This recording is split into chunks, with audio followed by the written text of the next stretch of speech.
Boa noite, turma do primeiro ano. Vamos hoje para a nossa primeira aula remota de filosofia. O assunto que nós trataremos hoje se encontra nas unidades 1 e 2, entre as páginas 2 a 16 do material de vocês.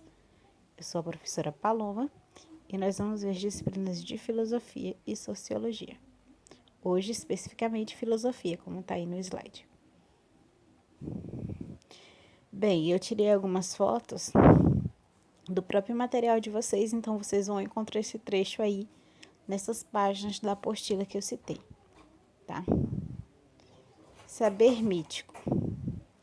Primeiro modo de compreensão do mundo. Nessa primeira parte, nós vamos estudar sobre a relação entre o mito e a filosofia. Primeiramente, vamos saber, tá, o que é um mito e como é que esse mito surgiu. Na pré-história, fenômenos naturais como chuvas, regularidades do sol, trovões, furacões e vulcões eram tão assustadores e desconhecidos que o homem desse período precisava de respostas seguras para confortá-lo.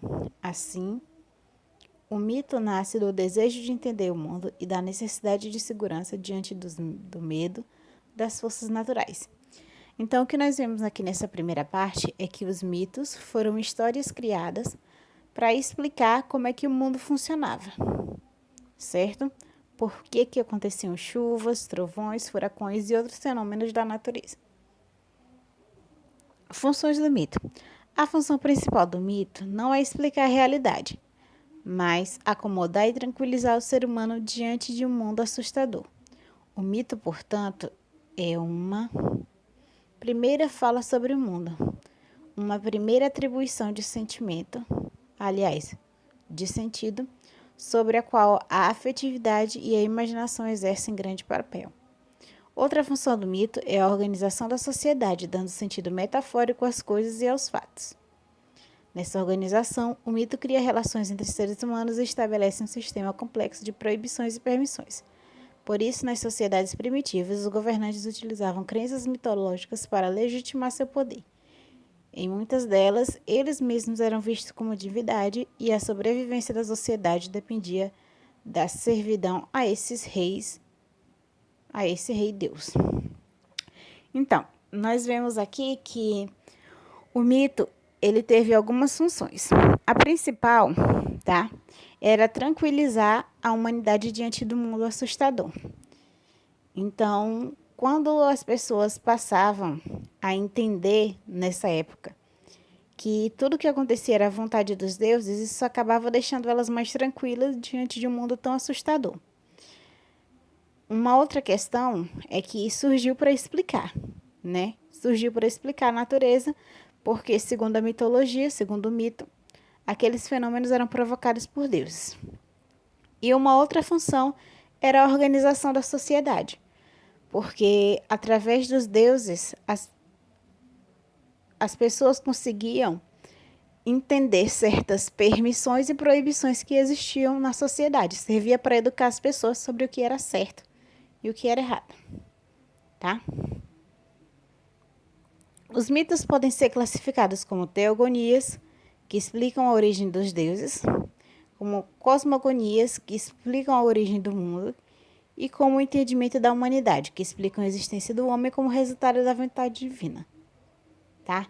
Então, os mitos, eles normalmente tratavam desses três assuntos: a origem dos deuses, a origem do mundo e o comportamento humano, tá? É importante estabelecer a diferença entre mito e ciência. O mito é sempre dogmático, uma verdade que não precisa ser demonstrada ou comprovada, tampouco admite contestação. Sua aceitação é racional, mas se dá por intermédio da fé e da crença. Então, o mito não pode ser questionado, nós devemos apenas acreditar. Já a ciência explica a realidade de modo racional e objetivo e exige a comprovação do que se fala e se afirma. Então, aí, gente, nós temos a diferença entre ciência e mito. Existem mitos muito famosos, como o mito de Poseidon, que é o deus dos mares. Nós temos mitos como Zeus, que era considerado deus dos deuses, Hera, que era considerada uma deusa suprema, certo? Então, existem vários mitos, que são bem conhecidos por sinal. A mitologia grega é uma das mais famosas, né? De todas. Relação entre mito e filosofia. Nessa parte, nós vamos entender o que filosofia e mito têm de comum ou de diferente, tá? Mito e filosofia são formas de conhecimento e, portanto, representam a relação que os homens têm com o mundo, a natureza e a sociedade. Embora divergentes em suas características, mito e filosofia representam a consciência humana diante dos fatos do mundo, que não podem passar despercebidos. Ambos representam a necessidade humana de responder aos fenômenos desconhecidos. Então, uma das coisas que mito e filosofia têm em comum é que ambos eram formas de explicar o mundo, né? Tanto a mitologia era uma forma de explicar o mundo, quanto a filosofia, quando surgiu, buscava explicar o mundo também. Então, a explicação sobre o mundo são coisas que eles têm em comum, tá? Agora temos aí um quadro onde compara o mito e filosofia. Mito. Para o mito, os fenômenos da natureza são tão grandiosos, assustadores e maravilhosos que devem haver resposta sobrenatural para sua organização e funcionamento. Nos mitos predominava a cosmogonia, que procurava explicar como do caos surge o cosmos a partir da geração dos deuses. Vamos para a filosofia agora.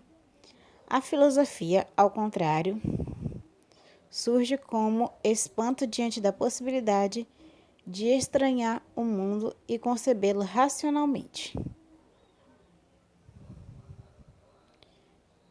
O espanto mostra que as coisas e os fenômenos seguem uma normalidade e constância, que podem ser conhecidos pelos homens. Os primeiros filósofos afirmavam que a filosofia nascia da capacidade humana de admirar-se com o mundo.